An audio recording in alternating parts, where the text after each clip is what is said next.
started. Okay, so the next practice problem we're doing is actually a problem from the chapter. This is found on page 848, and we're going to do 1370. So 1370, it says that we have a roller coaster. It starts from rest at point A here, and it's going to roll down the track to point B, for which there's going to be a circular loop here that the riders are going to go around. And it's giving us kind of the dimensions of the radiuses and the heights and such. Now, assuming no energy loss due to friction, determine the force exerted by the seat on the 50 kilogram rider at points B, D, so as it goes up and around, and at E, okay? So let's kind of get our information organized here and get our problem started, okay? So as far as knowns, okay, so this is, I'm going to call this practice problem 1370. And if you wanted to put the page number, just so you know, not that you're looking for a sample problem, this is going to be page 848, okay? Now, what they're giving us is they're giving us the mass of the riders is equal to 50 kilograms. Okay. We also know that the height H is 20 meters. And we're given two radiuses. The radius of the loop, I'm going to call it radius or phi L. That is going to be 6 meters. And then the radius of the hill, I'm going to call that phi H, is 25 meters, right? Yeah, 25 meters.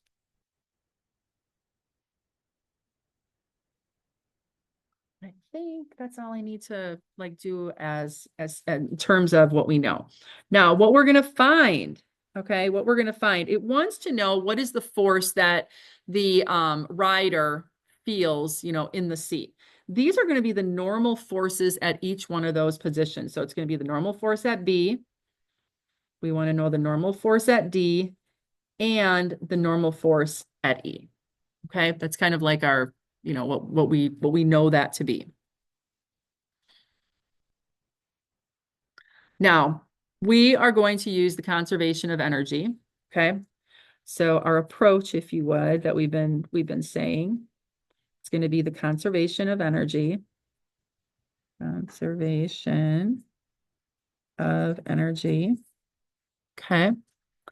Which we know to be T1 plus V1, or kinetic energy plus potential energy, is equal to T2 plus V2, okay?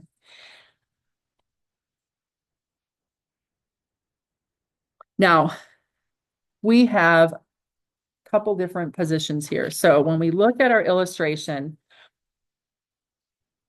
position 1 is going to be up here at A. That is also what we're considering this problem as being our datum, or like our kind of our reference point where we're starting. So that's going to be A.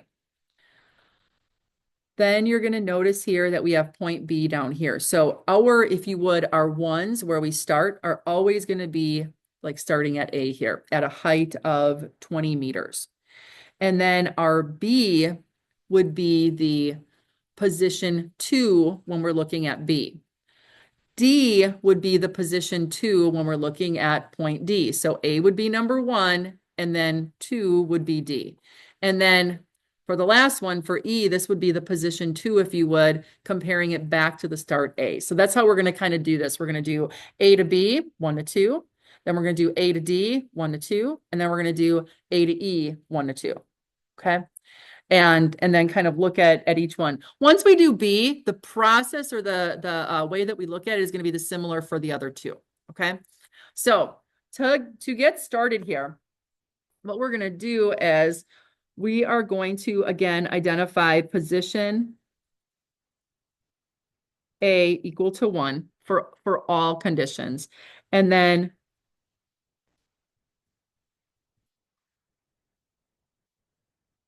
positions B, D, and E are going to equal the 2's. Okay, so again, we're going to use conservation of energy really 3 times. The ones on the left-hand side are always going to be the A's. position A, and then the 2s are going to just depend on which block we're looking at that time. Now, in a generic sense, we're going to find, and without kind of going too far, but it'll make sense as we develop this, we are going to solve for velocity 2 in these problems, okay? Now, because point A starts from rest each time, the kinetic energy at position 1 will be 2, and the potential energy is also going to be 0, okay? So what that means to us, if we look at the illustration, remember how I said that our position, this position right here, is like 0.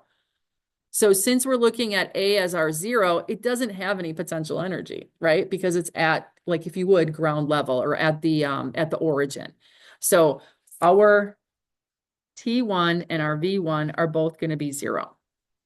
Now our T2 and our V2 will change because those are going to be a distance away from the datum or the position A. So as we kind of go down here, we can say 0 plus 0 is going to be equal to. So now T2, whether it's B, D, or E, we're going to keep it as a T2, is going to be equal to 1/2 mv squared. Okay, 1/2 mv squared. And then we can say plus the potential energy of position 2, okay? And just really kind of looking generically down at B or D or E, you're going to notice that these are all below position A, right? So that means since they're down below, their distance or their height, we're going to call it the Y distance, is all going to be negative. So we can say that this is going to be equal to a negative mg, okay? So that's going to be mg times h, but we're going to call it, instead of h, we're going to call it y. And that y distance is going to change depending on if we are a B, a D, or an E, okay? So now, but it's not, I don't care, whatever. Yeah, if you want to put something on there, that's okay, but the y distance is going to change for each one of these.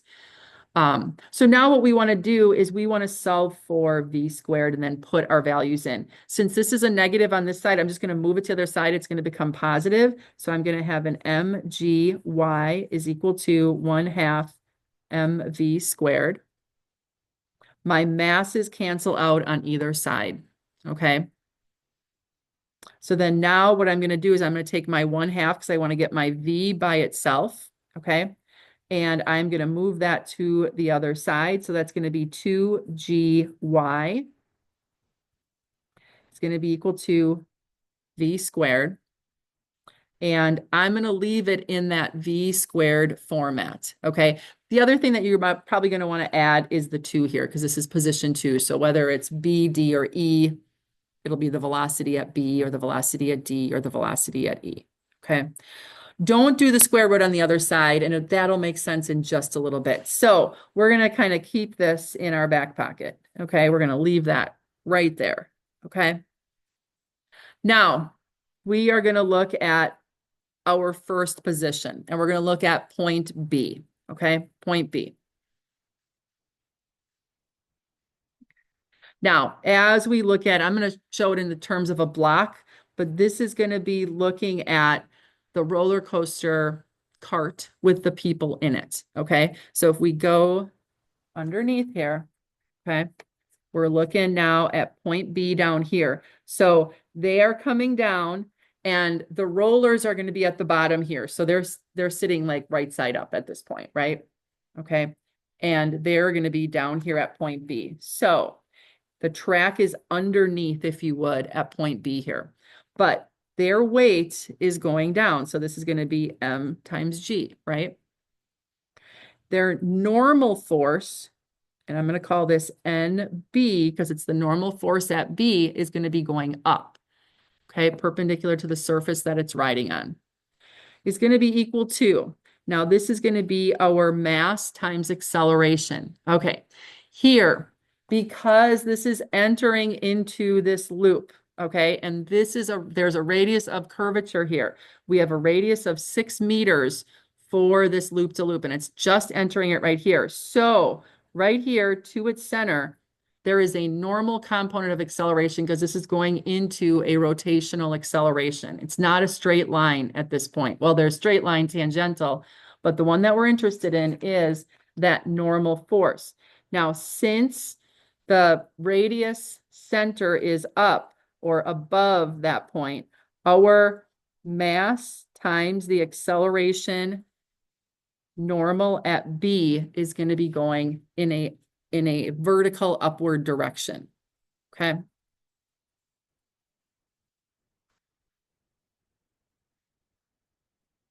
Now we're going to say some of the forces, I guess Y direction is going to be equal to mass times acceleration normal at B. Okay.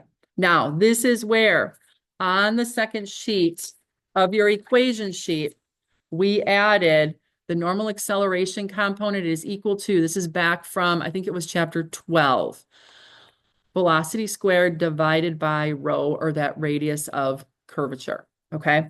So that is going to be what we use for this. So some of our forces in the Y, we have a positive NB minus mg.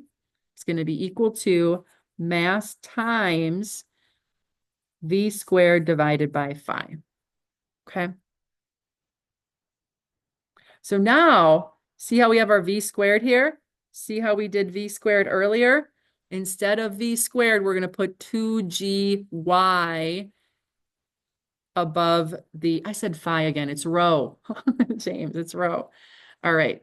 So I'm going to now say, all right, NB, I'm going to take my negative mg, I'm going to put it on the other side. I'm going to keep my mass times 2gy over rho plus mg.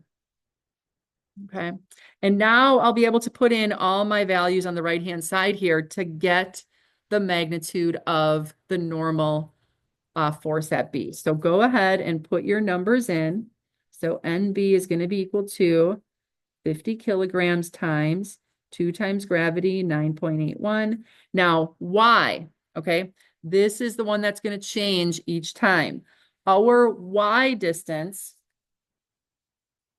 for B is going to be the distance from A, our 0, to point B, which happens to be the distance of H, right?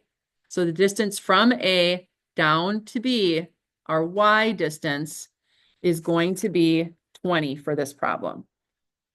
So I'm going to put 20 meters here, just so you know why and where that came from. Okay, that's our Y distance, divided by the radius that it's going around. So if you recall, for our loop-to-loop, our radius is 6 meters.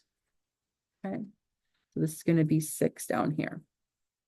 And then that closes that loop, plus 50 times 9.81, which is gravity.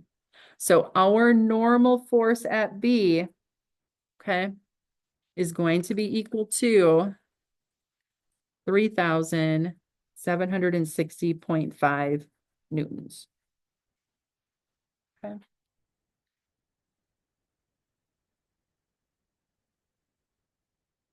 Okay. That's not so bad, right? Now we get to do this again for point D. Okay, point D. So I'm going to go to the next page here. So as I look at point D, okay, I'm going to look at my cart with my person in it again, okay, in relationship to where it's at. So my cart at point D, or what do you call that? Car. It's a car, not a cart. It's going to go around, and then its wheels are going to be up this time at point D, right? Its wheels are going to be up. So the normal force at D, the track is above, right? Okay. So as we look at this, we're going to still have the weight, M times G, okay? But the normal force is also going down, right? The normal force at D is also going down because the track is on top, right? Perpendicular to the surface it's riding on, the surface is on top. So that means it's perpendicular up there. It's going to be equal to, now here again, we have to look at where the center of that radius is in relationship to the point. So if our D is on the top of the circle, that means that its acceleration, its normal acceleration is going to point towards its center of rotation. So it's going to be pointing down. So our mass times acceleration normal at D is going to be down. So now if we sum our forces in the y direction equals to mass times acceleration normal at D, okay? We're going to have a negative mass times gravity, a negative normal force at D, and then equal to a negative mass times acceleration normal is going to be the velocity at, or the velocity squared. You don't have to even put D, the velocity 2 if you would squared, divided by rho, the radius of curvature. Now we can solve for our normal force at D because that's what we're going to want to find. So I'm going to put the mg on the other side. So I'm going to have normal force at D negative is equal to, put that on the other side. So I'm going to just rewrite my m times v squared divided by rho times, or plus m times g. It's negative on this side, so when we move it to the other side, it becomes positive. I don't like to have a negative in front, right? So we're going to put positive, positive, and then this one goes the opposite, becomes negative. Okay, now I can take this value and I can substitute the 2gy, and then this is my rho. So I can say that nd is equal to mass times 2gy divided by rho minus mg. And now we can put our values in, right? So nd is equal to 50 times 9.81. Now our y this time is going to be different, okay? So we have to look. Our a is here, and we want to get to d. So the dimension we have is 20 down to b, minus a total of 12, because it's a radius of 6 here. I'm going to go 12 up. So 20 minus 12 is 8 meters. So the difference between A and D is 8 meters. Does that make sense to everybody? Okay. And then divide by the same radius because we're on that same loop, and that's going to be 6 meters. Minus 50 times 9.81. Okay. So your normal force at D should come out to be 817.5 newtons. Make sure you do the calculation just to be sure, okay?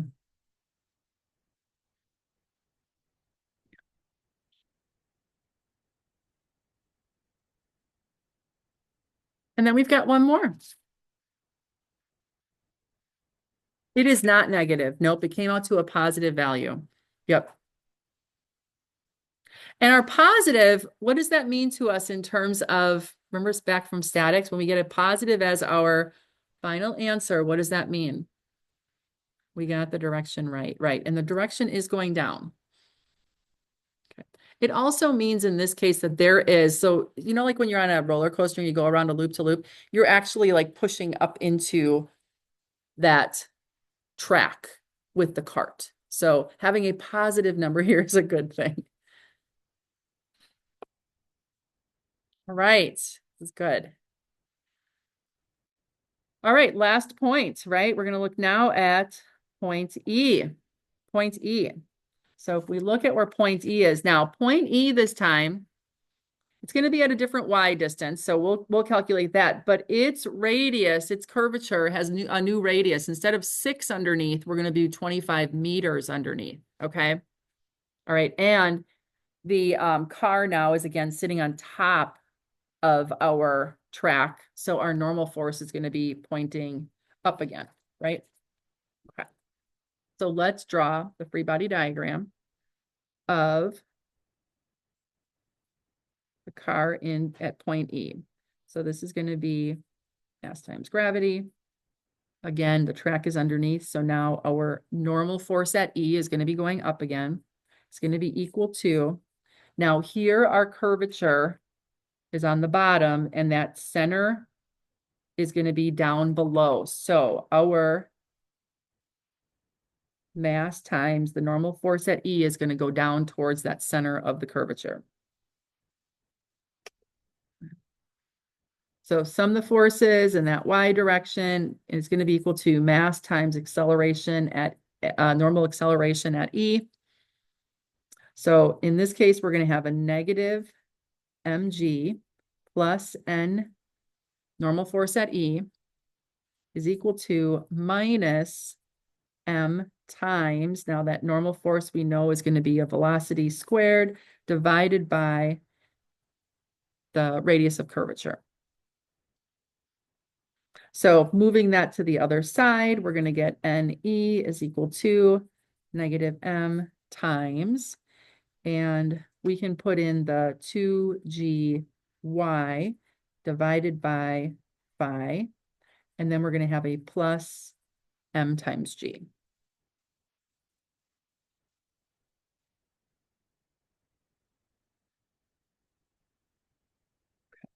So now we can put our values in. So we're going to have n times e is equal to negative 50 times 2 times 9.81. Now the y distance here, okay, the y distance here, you'll notice that E is in line with the center of the loop-to-loop. So that means it's going to be down to 20, but then we're going to go back up. So 20 minus 6, our y distance is going to be 14 meters.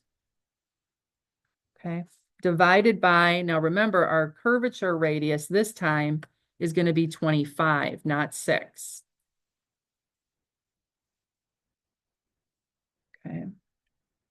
And then plus 50 times 9.81. Okay. So NE is equal to, this one does come out to be a negative 58.86 newtons.